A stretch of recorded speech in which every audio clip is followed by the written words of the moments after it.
Zbog sumnje da su malverzacijama omogućili izgradnju ilegalnih objekata na teritoriji opštine Palilula, policija je danas uhapsila 13 osoba. Kako je saopštio MUP, u akciji su učestvovali pripadnici Ministarstva unutrašnjih poslova, Odeljenja za borbu protiv korupcije, u saradnji sa posebnim odeljenjima za suzbijanje korupcije Višeg javnog tužilaštva u Beogradu.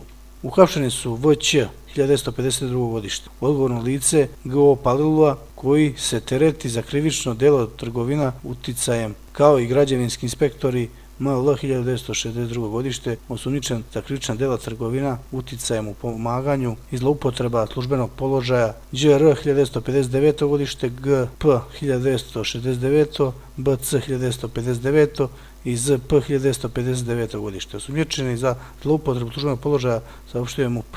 Također, uhapšeni su investitori S.H. 1981. S.S. 1970. M.V. 1951. T.D. 1973. A.V. 1959. V.Ž. 1972. Ž.L. 1979. koji se terete za trgovinu uticajem. Krivičnom prijavom bit će obuhvaćena i dva bivša odgovorna lica G.O. Palilula, koja su od ranije u pritvoru, dok se za jednim investitorom intenzivno traga. Odgovorna lica G.O. Palilula terete se da su od jula 2016. do novembra 2018. godine uzimali novac od investitora kako bi uticala na inspekcijske organe i na taj način im omogućili da nelegalno izgrade objekte na teritoriji te opštine. Osumnjičeni će uz krivične prijave biti privedeni nadležnom tužilaštvu.